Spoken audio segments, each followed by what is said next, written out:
Brief सत्र हो सकता है। सोमवार को श्रीनगर में आयोजित होने की इसकी संभावना है। सभी विधानसभा सदस्यों को प्रोटेम स्पीकर शपथ दिलाएंगे। नेशनल कॉन्फ्रेंस नेता और 7 बार विधायक रहे अब्दुल रहीम राथर स्पीकर बन सकते हैं। बीजेपी के विधायक को डिप्टी स्पीकर पद की भी पेशकश की जा सकती है। नेशनल कॉन्फ्रेंस जम्मू कश्मीर विधानसभा में दूसरी सबसे बड़ी पार्टी है बीजेपी, और इसी वजह से डिप्टी स्पीकर पद बीजेपी के किसी नेता को दिया जा सकता है, ऐसी संभावना है।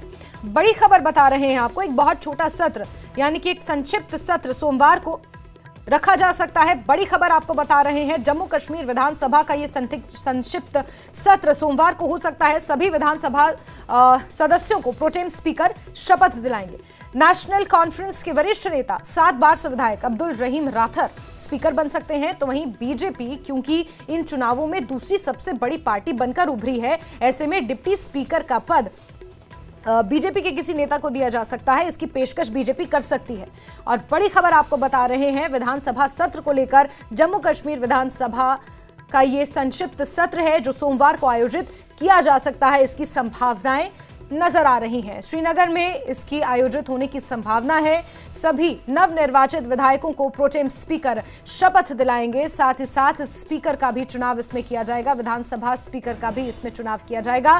नेशनल कॉन्फ्रेंस नेता 7 बार से विधायक अब्दुल रहीम राथर स्पीकर बनाए जा सकते हैं, लगभग ये तय माना जा रहा है। समीर हमारे सहयोगी जुड़ चुके हैं फोन लाइन पर। समीर, सबसे पहले तो बताएं कि क्या संभावनाएं नजर आ रही हैं सोमवार को ये जो सत्र आयोजित होना है इसको लेकर। देखिए जैस्मिन, जो हमारे पास खबरें आ रही हैं उसके मुताबिक जो सूत्र हमें बता रहे हैं कि जो सोमवार से मंडे को brief session Jammu Kashmir assembly का आयोजित किया जा रहा है। हालांकि मैं आपको फिर बता दूं कि ये अभी पूरी तरह से कंफर्मेशन इसकी 100% नहीं है, क्योंकि ऑफिशियली कोई अभी इसमें बात नहीं कर रहा, लेकिन अनऑफिशियली और बड़े टॉप सोर्सेस कह रहे हैं कि मंडे को ब्रीफ सेशन होगा। ये 2 या 3 दिन का मैक्सिमम हो सकता है। Please dial the extension number. चलिए दोबारा समीर से जुड़ने की हम कोशिश करेंगे। हालांकि ये सिर्फ अटकलें हैं, अभी तक इस पर मोहर नहीं लगी है। माना यह जा रहा है कि बहुत ही छोटा 2 से 3 दिन का ये सत्र हो सकता है, जिसमें नवगठित जो जम्मू कश्मीर विधानसभा है वहां पर सदस्यों को प्रोटेम स्पीकर शपथ दिलाएंगे। इसके साथ ही स्पीकर का चुनाव होना है, जिसमें नेशनल कॉन्फ्रेंस के वरिष्ठ नेता अब्दुल रहीम राथर का नाम सबसे आगे चल रहा है, लगभग ये नाम तय है। साथ ही साथ बीजेपी डिप्टी स्पीकर पद की पेशकश कर सकती है। समीर एक बार फिर से जुड़ चुके हैं हमारे साथ। जी समीर, अगर ये सत्र होता है तो इसमें विधानसभा सदस्यों को शपथ दिलाई जाएगी, साथ ही साथ स्पीकर का भी चुनाव इसमें होना है। अब्दुल रहीम राथर का नाम सबसे आगे चल रहा है। बिल्कुल, आपने सही कहा। जिस तरह से मैं कह रहा था कि 3 दिन का ये सेशन हो सकता है, ब्रीफ सेशन हो सकता है। उसमें सबसे बड़ा सबसे पहले बिजनेस जो होगा वो ये होगा कि जो नए असेंबली मेंबर चुन के आए 90 के 90, उनमें से 6 तो उन्होंने वोट ले ली है जो मिनिस्टर बने हैं या चीफ मिनिस्टर बने हैं, और बाकी लोगों को भी वोट दी जाएगी, उनको वहां हालत दिया जाएगा। और जो प्रो टर्म स्पीकर है, कहा जा रहा है कि मुबारक गुल जो कि नेशनल कॉन्फ्रेंस के नेता हैं श्रीनगर से, वो यहाँ ईदगाह से वो चुन के आए हैं, वो उनको हालत दिलाएंगे। वो प्रो टर्म के इंटरिम स्पीकर के तौर पर रहेंगे। और उसके बाद ऐसा कहा जा रहा है कि जो अब्दुल रहीम राथर जो कि बहुत ही बड़े नेता है, नेशनल कॉन्फ्रेंस के 7 बार के विधायक हैं, फाइनेंस मिनिस्टर रहे हैं कई बार, तो उनके अच्छे पोर्टफोलियो मिले हैं, लेकिन अब क्योंकि वो एक सीनियर लीडर हैं और बहुत ही वृद्ध हैं, तो उनको स्पीकर बनाया जा सकता है। और ऐसा एनसी के लीडर ये भी कह रहे हैं कि उन्होंने ऑफर की है बीजेपी को डिप्टी स्पीकर की पोस्ट, क्योंकि बीजेपी जो है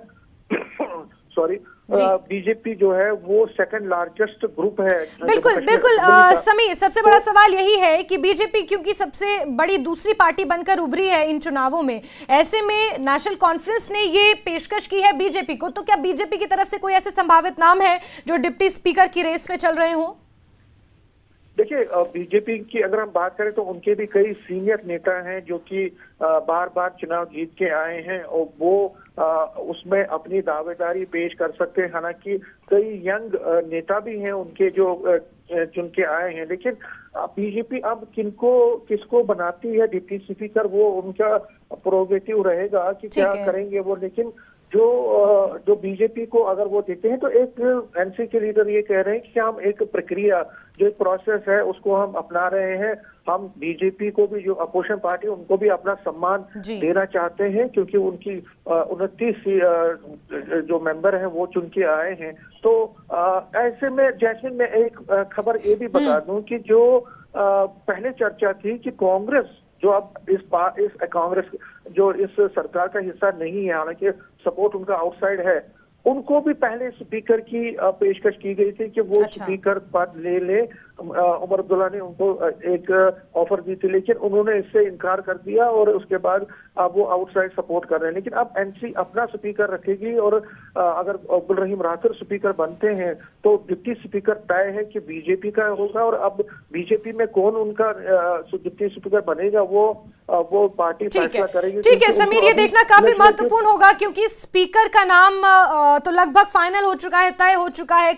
नेशनल कॉन्फ्रेंस के वरिष्ठ नेता हैं अब्दुल रहीम राठौर, 7 बार से विधायक हैं, वो स्पीकर होंगे, लेकिन डिप्टी स्पीकर कौन होगा ये देखना काफी महत्वपूर्ण रहेगा। बहुत शुक्रिया समीर जुड़ने के लिए हमारे साथ।